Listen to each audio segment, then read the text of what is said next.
작년 연말 우리나라가 참 어려운 그런 시간들을 보냈고요. 여전히 지금도 혼란한 가운데 있습니다만은 작년에 그 어려운 일 가운데도 또 우리 179명의 또 아까운 인재를 잃어버리는 또 사고도 있어서 마음이 많이 아팠던 그런 연말이었다라고 생각이 듭니다. 사실 이런 어떤 재해가 일어날 때마다 지난번 세월호 때나 아니면 이태원 참사 때나 아니면 이번 항공기 사고를 봐도 하나님의 뜻이 어디에 있을까? 하나님이 왜 이렇게 이 아까운 생명들을 불러갈까? 우리는 그런 생각을 할 때가 있습니다. 저 역시도 기도하면서 하나님의 뜻을 이해할 수 없기 때문에 우리가 그런 부분에 있어서 다시 한번 기도하며 주님의 뜻을 구하지만, 중요한 것은 정말 하나님께서 인도하시는 인생은 하나님만이 우리를 선한 길로 인도하신다는 사실을 믿는 것, 그것이 바로 우리의 위로가 되고 산소망이 되며 또 남아있는 유족들에게도 절망하지 아니하고 위로를 받을 수 있는 귀한 은혜가 되기를 간절히 축원합니다. 우리 항공기 사고를 접하면서 모든 국민들이 한 마음으로 애도하고 아파하는 시간들을 지난주에 보내면서 그분들을 떠나보냈습니다. 그런데 제가 지난 29일 날 기사를 보다가 어떤 분이 철이 없어서 그랬는지 아니면 생각이 없어 그랬는지 국내 온라인 커뮤니티에 쓴 글을 기사화된 것을 본 적이 있습니다. 그런 걸 꼭 기사화해야 되나 그런 생각이 들 정도로 좀 마음이 아픈 그런 글이었죠. 거기에 보면 이렇게 돼 있었어요. 무안공항 유가족들만 횡재됐네요. 보상금 받을 생각에 이 속으로는 싱글벙글, 이렇게 글을 올렸어요. 그래서 사자 모독죄로 경찰이 수사한다 이런 기사가 났습니다. 근데 제가 가만히 이 글을 올린 분을 이렇게 생각을 해봤어요. 왜 이분이 이런 악한 글을 올렸을까? 한번 여러분들 생각해 보세요. 저는 그런 생각이 들었는데, 하나는 정말 이분이 보편적인 인간의 그 사람이 갖고 있는 상식이 없는 분인 거죠. 한편으로는 얼마나 물질에 찌들었으면 지금 사람의 생명을 바로 보상금하고 연결을 할까? 우리가 상식적으로 보상금을 생각 안 하는 건 아니죠. 그렇지 않습니까? 그러니까 우리가 더러운 것을 보면서 다 압니다. 그리고 그 더러운 것에 대해서 우리가 다 이해를 해요. 근데 우리의 입 밖으로 그 말을 꺼내지 않는 것은, 그렇지 않습니까? 우리가 밥 먹을 때 화장실 이야기를 하지 않는 것은 그것을 몰라서가 아니라 예의이기 때문에 말을 하지 않는 것이죠. 우리 이것을 인간들이 살아가는 보편적인 상식이다, 그렇게 이야기를 합니다. 그런데 이분은 그 보편적인 상식을 잃어버린 그런 안타까운 그런 분이었다는 생각이 들었고요. 우리가 이런 세상의 생각을 가진 분들, 그리고 참 어떤 일이 벌어져도 악하게 생각하는 이 사람들을 우리가 이길 수밖에 없는, 이겨야 된다라는 그런 생각이 들었습니다. 또 한편으로는 이분을 보면서 불쌍한 생각이 들었어요. 이분이 얼마나 가족의 사랑을 받지 못했으면 가족이 죽었는데 그것을 돈으로 계산을 할까? 아니면 누군가의 위로받지 못하고 화목한 삶을 살지 못했기 때문에 이분의 마음속에 이러한 물질만 남았구나, 그런 생각이 들면서 그 역시 그런 마음을 긍휼히 여기고 불쌍히 여겨서 또 그 마음의 변화를 일으켜줄 그 예수님의 사랑이 필요하다, 그런 생각도 들었습니다. 오늘 우리가 이 표를 바라보면서 왼쪽에 세상을 이기는 교회, 그러나 세상을 긍휼히 여기는 교회로 우리가 함께 나가기를 원하는 마음에 저희가 올해 표를 정했습니다. 사실 작년에 이 세상과 구별되는 교회, 그러나 세상과 함께 가는 교회에 조금 더 구체적이고 발전된 표어죠. 작년 표어랑 거의 대동소이한 그런 내용을 갖고 있지만, 우리가 이번에는 조금 더 적극적인 마음으로 이 세상을 향하여 바라보고 이 세상을 좀 더 향해서 우리가 하나님의 사랑을 베풀자라는 마음으로 이렇게 표를 정한 것입니다. 아마 내년까지도 저는 이 마음으로 표를 만들려고 생각 중에 있습니다. 그런 우리가 이 사고를 한 것을 보고 그런 기사를 보면서 정말 세상을 이기는 교회가 돼야 되지만, 그러나 정말 세상을 불쌍히 여기는 그런 긍휼히 여기는 교회로 또한 우리가 가야 이 땅에 하나님 나라가 이루어지겠다, 그런 생각을 해보게 되었습니다. 다시 한번 우리는 정말 주님의 마음을 가지고 이 표어대로 살아가길 원하고, 또한 이 오늘 말씀을 통해서 이 표어가 주는 의미를 깊이 있게 마음에 담고 돌아가는 귀한 시간 되기를 간절히 소원합니다.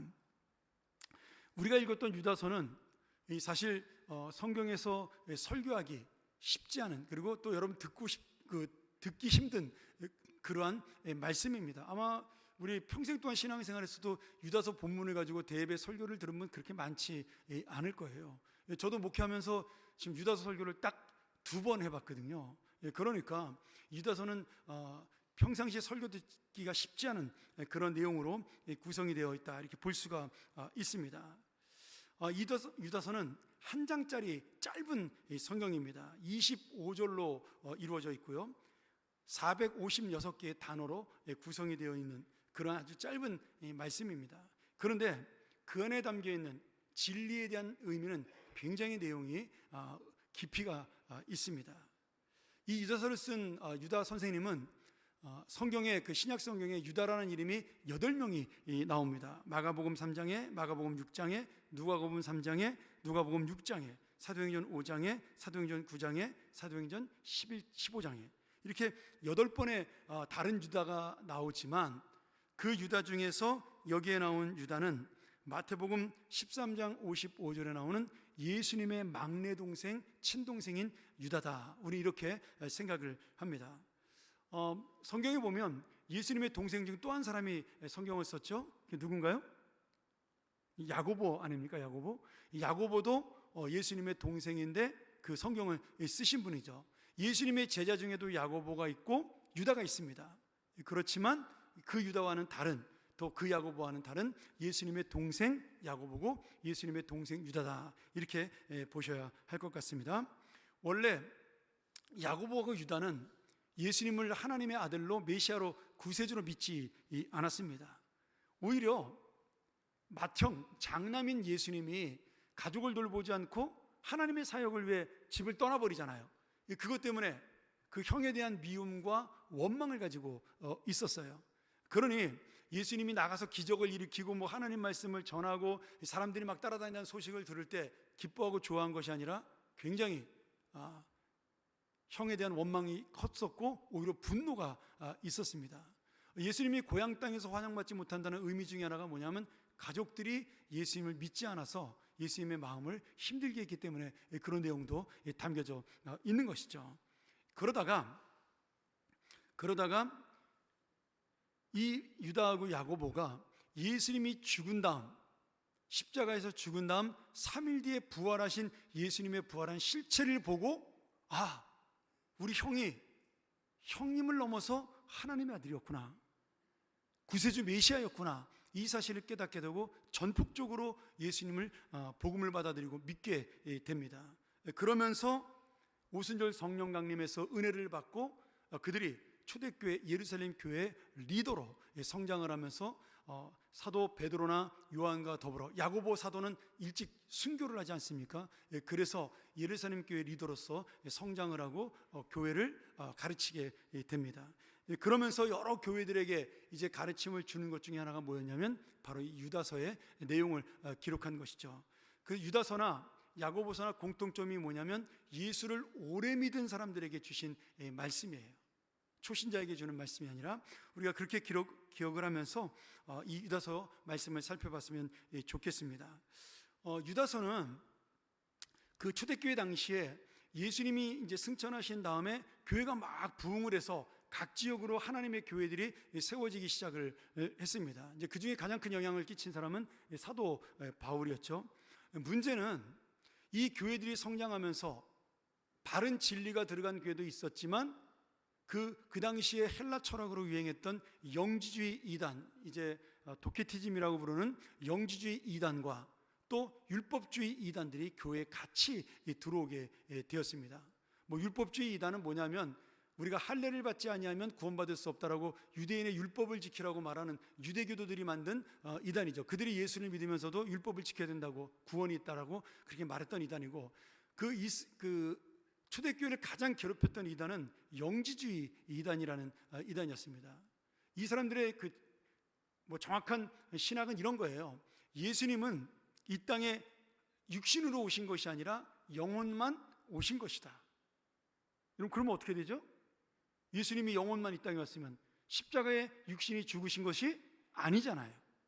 육신이 부활하신 것도 아닌 겁니다. 그래서 자연스럽게 예수님의 십자가의 죽음과 부활을 부인하는, 복음을 부인하는 이단이 되었어요. 또 하나 더 이들이 한 걸음 더 나간 것은 육신은 악한 것이고 영혼은 선한 것이니까 우리 육신이 중요한 것이 아니라 영혼만 중요하다.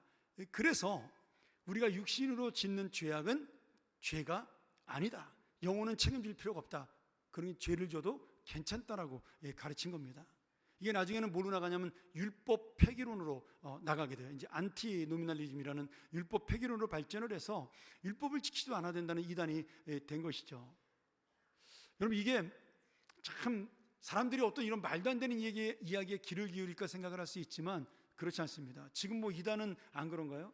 제가 볼 때는 말도 안 되는데 그들은 그것을 진리라고 여기지 않습니까? 그게 뭐냐면 내게 편하고 내가 좋고 그리고 내 마음에 드니까 그 이단의 말씀이 진리가 되는 거예요.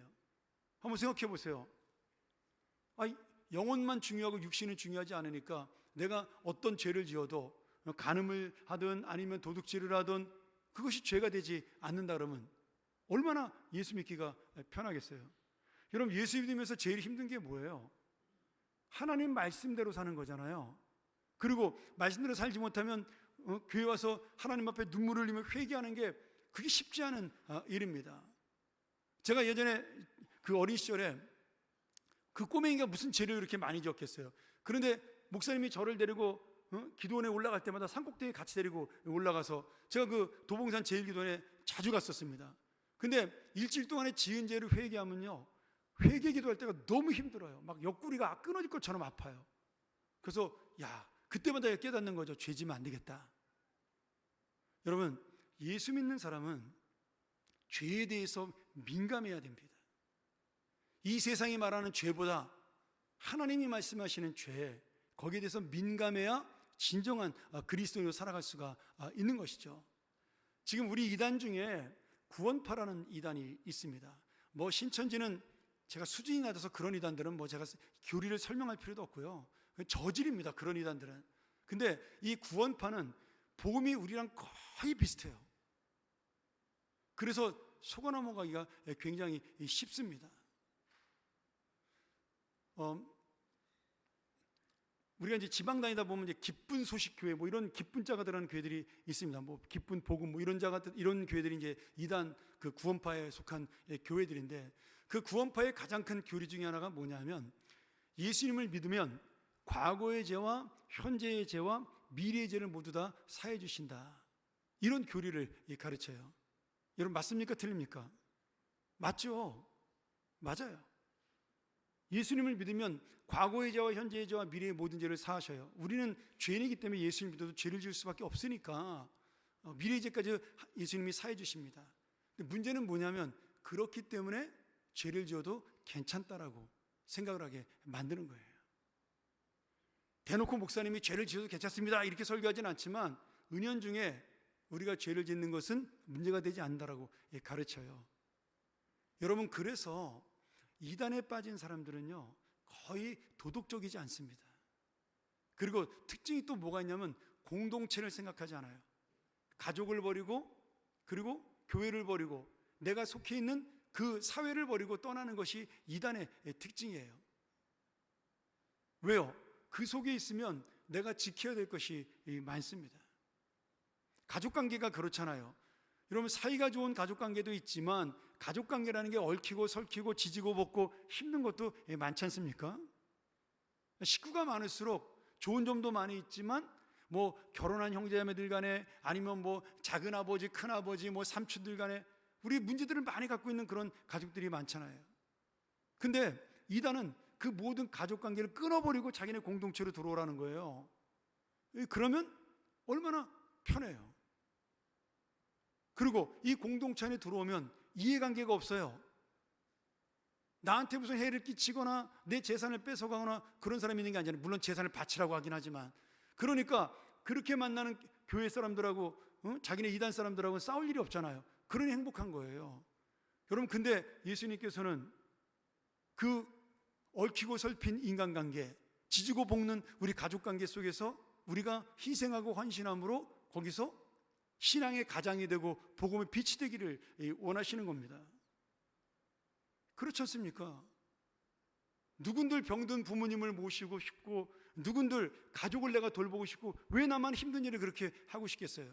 근데 그 일 속에서 우리가 하나님의 헌신과 희생을 통해 그 가족들에게 예수 그리스도의 사랑이 무엇인지를 보여주는 것이 바로 우리 성도의 마음인 것이죠.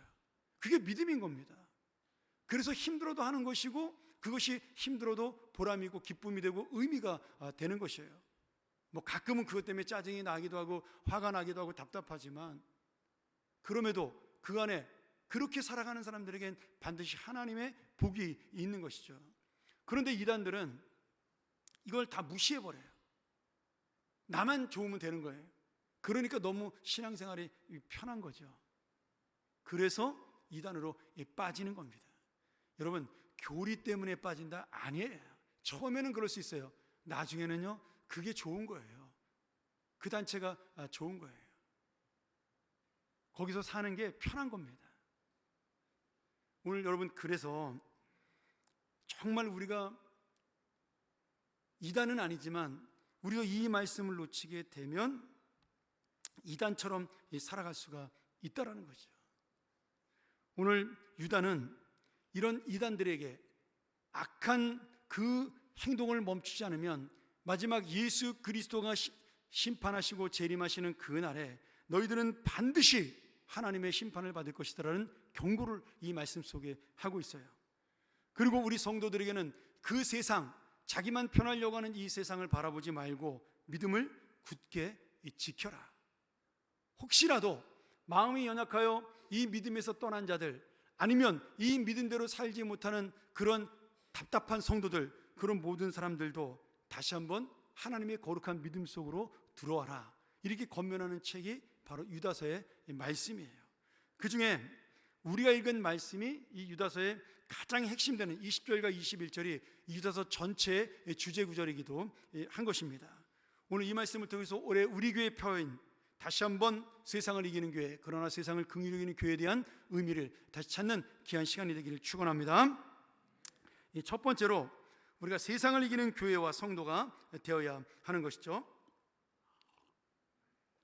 20절 말씀에 사랑하는 자들아, 너희는 너희의 지극히 거룩한 믿음 위에 자신을 세우며 성령으로 기도하며, 이렇게 되어 있어요.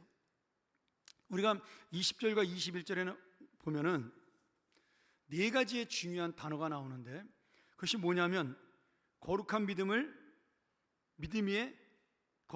위에 자신을 세우는 것, 그 다음에 성령으로 기도하는 것, 그 다음에 하나님의 사랑 안에서 자신을 지키는 것, 영생에 이르도록 예수 그리스도의 긍휼을 기다리는 것. 이 네 가지가 지금 이 말씀의 핵심이에요. 근데 이 네 가지를 어떻게 표현하고 있냐면 집을 짓는 그런 건축가의 모습으로 설명을 하고 있습니다. 이게 중요해요. 지금 내가 바른 인생을 세운다, 건축한다, 바른 교회를 세운다, 건축한다, 바른 나라를 세우고 그 나라를 건축한다, 그 모든 것들이 이 네 가지 단어 속에 담겨 있는 겁니다. 오늘 그러한 의미를 가지고 유다 선생님께서 우리에게 공동체에 대한 말씀을 주시고 성도 개인의 삶에 대한 말씀을 주시고 있는 것이죠. 여러분, 진짜 이단만 무서운 게 아니라 우리 신앙 가운데도 이런 이단적 모습이 있으면 고치셔야 돼요. 나 하나만 잘 되기를 원하고, 내가 좋아하는 것만을 쫓아가기를 원하고, 내 뜻대로만 살기를 원하고, 내가 말하는 것은 다 이루어졌으면 좋겠고, 내 말만 들어주기를 원하는 것. 여러분, 말만 이단이 아니지 그게 바로 이단적인 삶입니다. 그게 바로 이단적인 신앙이에요. 오늘 이 말씀 통해서 다시 한번 성도는 공동체와 다른 영혼을 위한 헌신과 희생이 드러나야 참된 복음, 예수 그리스도를 따라가는 믿음의 성도임을 다시 한번 기억하는 귀한 시간 되기를 축원합니다. 자, 먼저 우리가 20절에 나오는 두 개의 단어, 세우며 기도하며, 그것에 대한 은혜를 나누죠. 거룩한 믿음에 자신을 세우라, 이렇게 말씀을 해요. 여러분, 그냥 믿음이 아닙니다. 여기서 거룩한 믿음이라고 표현하고 있어요. 거룩한 믿음은 뭐예요? 거룩한 믿음은 예수 그리스도의 십자가의 그 구원과 그 다음에 3일 만에 부활하신 그 부활의 복음을 믿는 것, 그 능력을 믿는 것이 바로 거룩한 믿음입니다. 그 당시에, 초대교회 당시에는 믿음이 있다 이렇게 고백을 하면, 나는 예수 그리스도를 믿는다라고 고백하면 전제 조건이 뭐냐면 예수 그리스도의 십자가 구원과 부활을 믿습니다. 이 고백이 전제가 되어 있는 것입니다. 그러니 이 거룩한 믿음이란 말 자체는 우리가 복음 위에 바로 세워지는 그런 믿음을 말하는 것이죠. 그래서 여기 세운다는 단어는 집을 지을 때 기초를 세우는 것을 의미합니다. 기초를 단단히 세우는 것. 기초를 뭘로 단단히 세워야 돼요? 예수 그리스도의 십자가와 부활이라는 복음을 가지고 우리가 기초를 세워야 그 믿음이 흔들리지 않는 것입니다. 내가 이 세상에, 이 이단에, 또는 잘못된 진리에, 세상의 가치관에 넘어지지 않는 가장 큰 능력이 뭐냐면 이 복음을 분명히 내 안에 갖고 있는 것이에요. 예수님이 지신 십자가의 은혜를 나도 가지고 산다. 힘들고 어려울 때 부활의 능력을 믿고 산다. 이것이 바로 우리를 이 땅에 기초를 세우는 그런 놀라운 믿음이 될 줄 믿습니다. 그래서 우리의 이 복음은 뭐냐면, 내가 죄인 됨을 알고 예수 그리스도의 십자가와 복음만이 우리를 구원한다는 사실을 믿고 하루를 사는 거예요. 여러분, 교회 나오는 게 도덕적인 말씀을 들으려고 나오는 것이 아닙니다. 여러분, 도덕적으로 살고 싶으시면 명심보감을 열심히 읽으세요. 제가 그 청년 시절에 많이 봤었는데, 명심보감을 읽으면요, 거기 있는 것만 지키면 완벽한 도덕자로 살 수가 있습니다. 교회는 도덕을 가르치는 것이 아니에요. 복음을 가르치는 것입니다. 또 교회는 도덕적이고 지성적인 말씀을 들어오는 것이 아니에요. 제가 가끔은 설교 시간에 도덕적인 이야기도 하고 철학적인 이야기도 해서, 야, 우리 목사님이 그래도 뭐 책 좀 보나 보다, 그런 생각을 할 수는 있어요. 근데 여러분, 그것을 말하는 이유는 여러분에게 복음을 쉽게 설명하기 위한 도구로 쓰는 것이지 그것 자체가 의미가 있는 것이 아니라는 거예요. 또한 교회 나와서 내가 고상한 인격을 다듬는다, 천만의 말씀이에요. 여러분, 교회도 사람 사는 곳입니다. 여기 나와도 싫은 사람도 있고 싫은 모습도 있고, 심지어 목사님 말씀이 은혜가 안 돼가지고 괴로울 때도 있어요. 여러분, 고상한 인격이라는 것은 세상에 찾을 수가 없는 겁니다. 예수님 밖에는. 그러니 교회에 와서 고상한 인격을 찾는 것이 아니라 교회는 뭐 하는 것이에요? 내가 죄인이라는 사실을 깨닫는 거예요. 나는 죄인입니다. 나는 주님의 은혜가 없이는 살 수 없는 죽을 놈입니다. 이거를 깨닫는 것이 교회예요. 이것을 가르치는 것이 교회입니다. 그래서 그 죄를 깨닫고 예수님의 십자가의 은혜를 붙드는 거예요. 나는 이 죄를 이길 수 없고, 이 욕심을 이길 수 없고, 이 교만을 이길 수 없으니까 나는 내가 좋아하는 것만 찾아가고 내가 원하는 것만 하고 싶고, 높아지기를 원하고 내 권위를 세우기를 원하고 내 능력으로 살기를 원하니까, 남한테 내가 칭찬받기를 원하고 남한테 대접받기를 원하니까, 어쩔 수 없는 이 나의 마음을 내 힘으로 이길 수 없으니까 내가 주님 앞에 죄인임을 고백하고 주님의 은혜를 구하는 겁니다. 난 이 정도밖에 되지 못하는 이 사람입니다. 오늘 그런 믿음을 구하기 위해 나오는 우리 귀한 하나님의 사람들이 되기를 간절히 축원합니다. 또한 성령으로 기도하라. 여러분, 그냥 기도가 아닙니다. 왜 앞에 성령으로 기도하라를 붙였을까요? 내가 원하는 기도, 내 소원을 만족하는 기도가 아니라 하나님의 뜻을 이루는 기도를 해야 되기 때문에 성령으로 기도하라라고 말씀하고 있는 겁니다. 여러분, 제가 여러 번 얘기하지 않았어요? 우리가 먼저 그의 나라와 그의 의를 구하라는 마태복음 6장 33절의 말씀을 기억하고 기도하면 그 나머지 하나님의 약속이 있잖아요. 그리하면 이 모든 것을 너희에게 더해 주신다. 모든 것이 뭐예요? 내가 원하는 모든 것이에요. 내가 구하지 않은 모든 것이에요. 우리의 구할 것을 미리 하시고 성령께서 우리의 것을 응답해 주신다라는 거예요.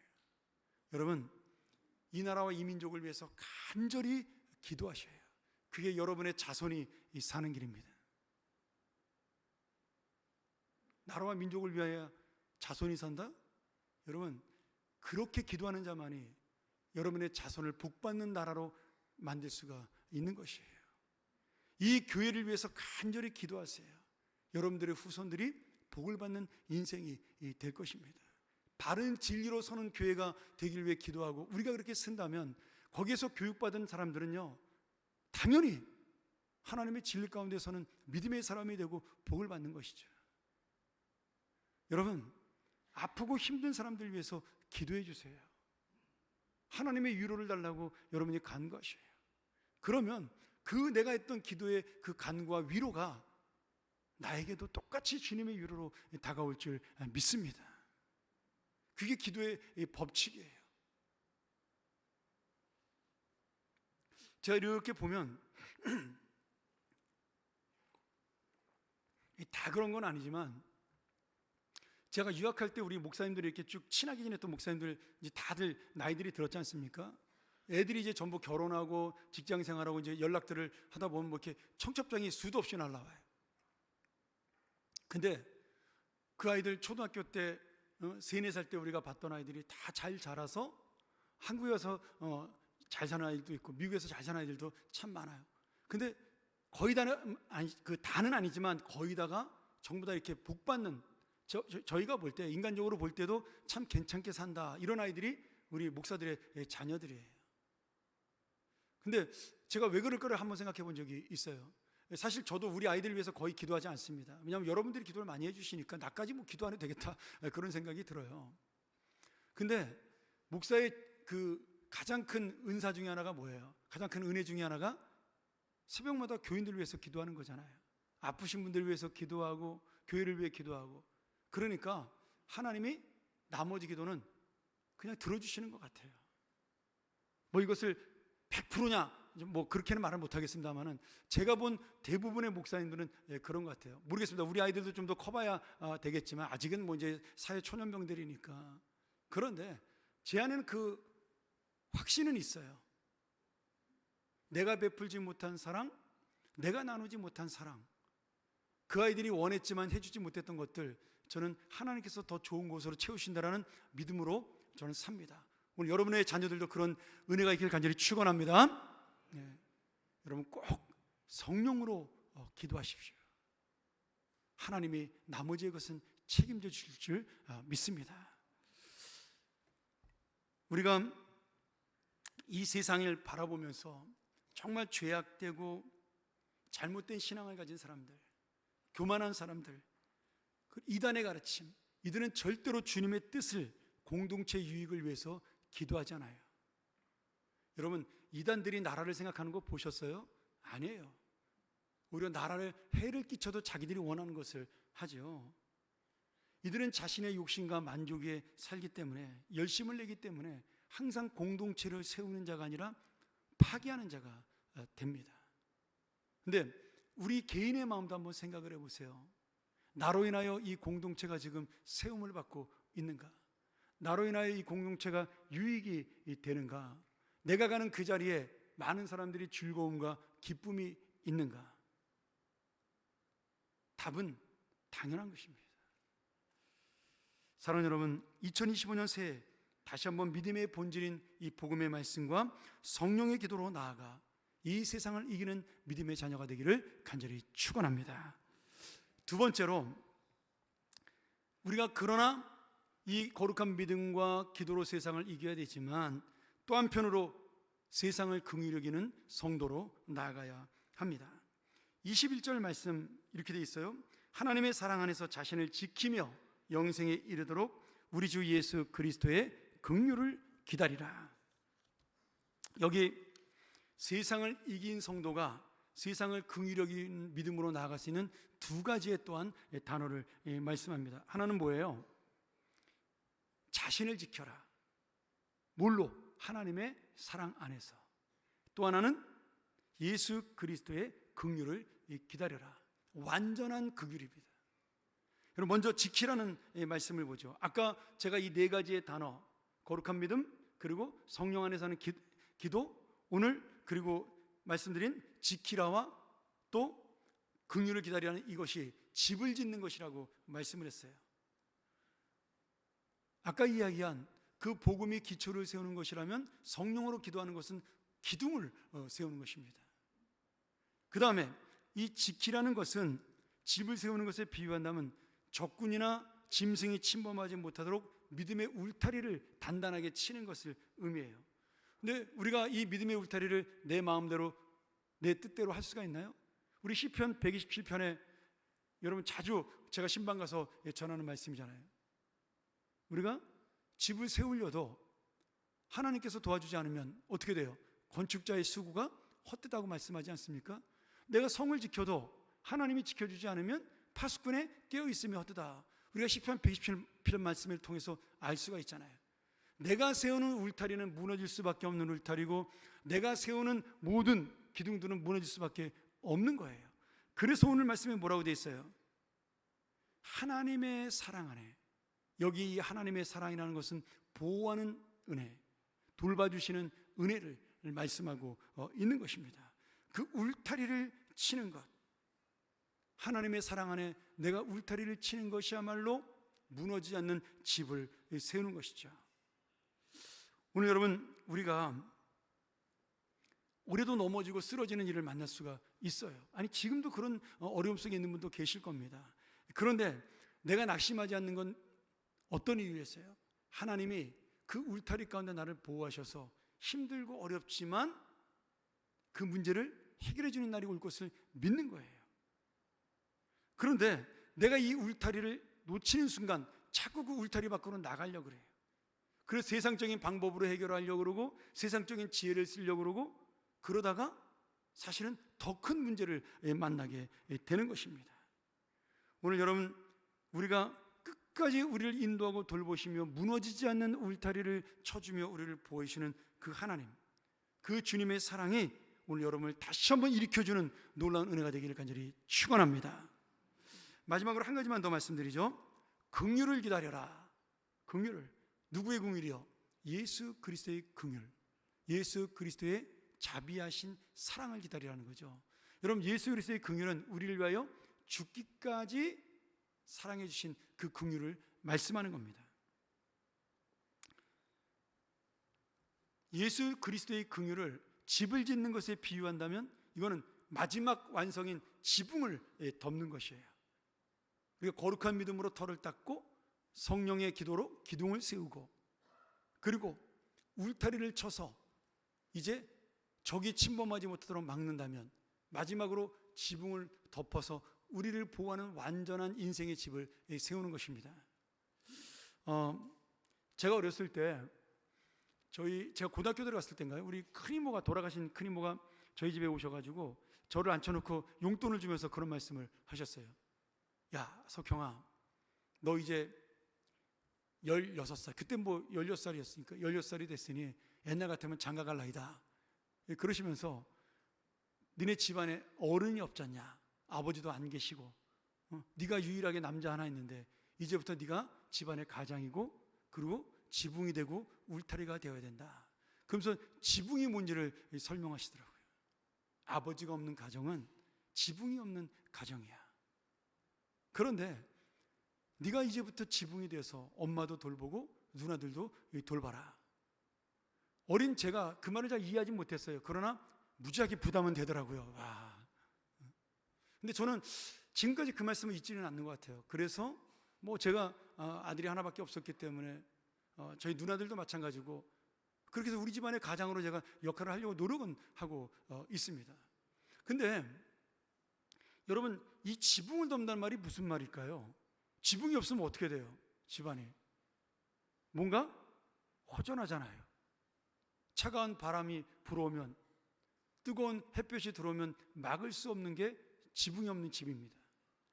하나님께서 이스라엘 백성이 출애굽할 때 그 광야를 40년 동안 인도하시면서 뭘로 인도하셨어요? 낮에는 햇볕을 막는 구름 기둥으로, 밤에는 추위를 막는 불 기둥으로, 그렇게 낮에는 에어컨으로, 밤에는 천연 난방으로 그들을 인도하셨어요. 근데 그 성경적 표현을 보면 뭐라고 되냐면 그 구름 기둥과 불 기둥이 이스라엘 진영을 덮었다, 이렇게 표현하고 있어요. 덮었다. 이게 지붕입니다. 이게 지붕이에요. 그 구름 기둥과 불 기둥 안에 있는 한은 그 자리가 어떤 자리든지 간에 하나님이 보호하는 자리예요. 똑같은 광야예요. 똑같은 사막이고 똑같이 아무것도 나지 않는 황무지입니다. 그런데 그 구름 기둥과 불 기둥 안에 들어가 있는 이스라엘 백성은 아침마다 그 사이에서 만나와 메추라기가 저녁마다 내립니다. 그 안에는 옷도 헤어지지 않습니다. 온도가 자동으로 조절돼요. 이게 바로 하나님의 인도와 보호하심이에요. 오늘 여러분, 이 긍휼을 기다리라 했을 때 긍휼이 바로 그런 것이에요. 나는 일상을 살아가니까 잘 몰라.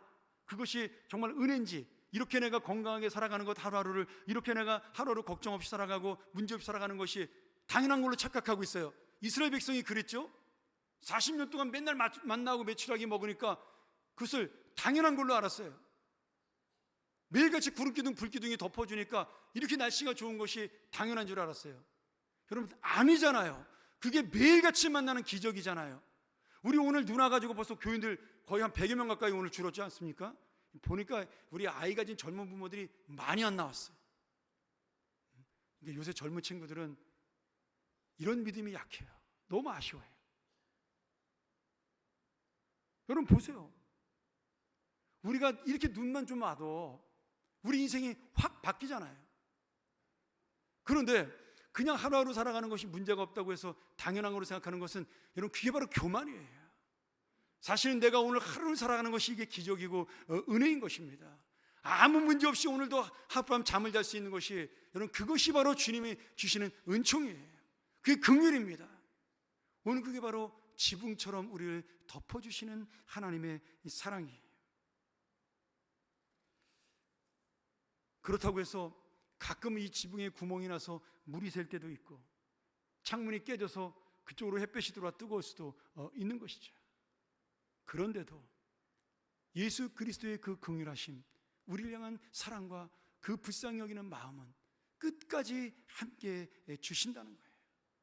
놀랍게도 넘어져도 일으켜주고, 부족해도 채워주시고, 힘들어도 안아주시는 그 긍휼, 지금도 계속해서 이루어지고 있다는 겁니다. 여러분, 이 말씀이요, 2000년 전에 그 교회에 줬던 말씀으로 끝난 게 아니에요. 지금 이게 사랑으로 지켜준다, 긍휼을 기다려, 이 말씀이 뭐냐면 현재 진행형이에요. 지금도 그렇게 하라는 거예요. 지금도 하나님의 사랑으로 울타리를 치고 살으라 이거예요. 지금도 예수 그리스도의 긍휼을 기다리라는 거예요. 왜? 똑같은 은혜가 지금도 진행되고 있기 때문에 그런 것입니다. 이 사랑과 긍휼이 지금도 우리와 함께하고 있기 때문에 이 말씀은 살아있는 생명의 말씀이요, 오늘도 우리를 지키는 능력의 말씀이 될 줄 믿습니다. 사랑하는 여러분, 그래서 우리가 살아가는 거예요. 그런데 마지막으로 주님께서 당부하시는 말씀이 있어요. 너희가 그렇게 사랑을 받았느냐? 너희가 그렇게 긍휼함을 입었느냐? 이제는 그 채워진 사랑과 긍휼을 가지고 이 세상의 죄와 욕망 가운데서 진리를 모르고 살아가는 이 세상 사람을 향하여 네가 이제는 그 사랑을, 긍휼을 베풀어라. 그것이 너의 사명이요, 그것이 너가 복을 받는 길이다. 우리가 읽진 않았지만 22절에 어떤 의심하는 자들을 긍휼히 여기라, 23절에 어떤 자를 불에서 끌어내어 구원하라. 이 불이 무슨 불이에요? 세상의 불이에요. 지옥불이, 지옥불. 이제 심판받을 불이에요. 또 어떤 자를 그 육체로 더럽힌 옷까지도 미워하되 두려움으로 긍휼히 여기라. 죄는 미워하지만 그 사람은 불쌍히 여겨서 그를 주님 앞으로 인도하라는 거예요. 와, 나도 살기 힘든데, 나도 지금 죽겠는데 하나님은 우리 보고 이렇게 살라고 말씀하셔요. 왜요? 그렇게 주님의 긍휼을 깨닫는 자만이, 그 사랑을 아는 자만이 이것을 나눠줄 수 있기 때문에 그런 것입니다. 사랑하는 여러분, 내가 소유한 사랑의 울타리로 우리의 이웃들을 불러 들이셔야 돼요. 공동체를 다시 세워야 하는 것입니다. 이 세상의 죄와 욕심으로 무너져가는 인생을 불쌍히 여겨서 그들을 주님의 복음으로 우리가 인도해야 하는 것이죠. 어렵고 힘든 이웃들에게 사랑과 긍휼의 마음을 베풀 때 오늘 우리처럼 상처 입었던 영혼들, 우리처럼 넘어졌던 영혼들, 우리처럼 죽어갔던 영혼들이 다시 우리처럼 일어나는 회복의 역사가 일어날 줄 믿습니다. 이것이 바로 세상을 긍휼히 여기는 교회요 성도의 은혜입니다. 오늘 이 회복과 치료, 사랑과 긍휼이야말로 우리가 이 세상을 이길 수 있는 진정한 능력이요, 이 세상을 바꾸는 소망이 될 줄 믿습니다. 여러분, 법이 바뀌고 사람이 바뀐다고 세상 절대로 바뀌지 않습니다. 예수 믿는 우리가 바뀌어야 이 세상이 바뀌는 것입니다. 시대가 아무리 변해도요, 이 진리의 말씀은 우리가 변해야 된다라고 말씀하셔요. 우리가 기도해야 된다라고 말씀하시고, 우리가 불쌍히 여기고 우리가 긍휼히 여겨야 된다라고 말씀하십니다. 오늘 다시 한번 이 말씀을 통해 세상을 이기는 교회와 성도가 되고, 그러나 세상을 긍휼히 여기는 성도가 되고 교회가 되어서 이 요동하는 나라를, 이 갈라지고 찢겨진 사회를, 상처 입은 심령을 회복시키는 믿음의 새, 그리하여 정말 하나님의 긍휼을 충만하게 받는 축복된 한 해가 되시기를 간절히 축원합니다. 우리 함께 이 시간 이 말씀 의지하면서 기도했으면 좋겠습니다. 세상을 이기는 교회, 세상을 이기는 성도, 세상을 이기는 믿음이 되게 하여 주시옵소서. 그러나 이 믿음으로 이 세상을 불쌍히 여기고 긍휼히 여겨 우리가 주님의 누린 복을, 이 받은 복을 나눌 수 있는 하나님의 사명자가 되게 하여 주시옵소서. 우리 가정의 자녀들이 이 믿음으로 세상을 이기게 도와주시고, 세상이 말하는 성공자가 아니라 하나님이 말씀하시는 형통한 자가 될 수 있도록 인도해달라고. 그래서 우리 교회가 바로 이 세상을 바꾸는 그런 작은 촛불이 될 수 있는 그런 교회가 되기를, 우리 다시 한번 이 시간 믿음으로 또 은혜로 주님을 의지하며 함께 기도하며 나아갑니다.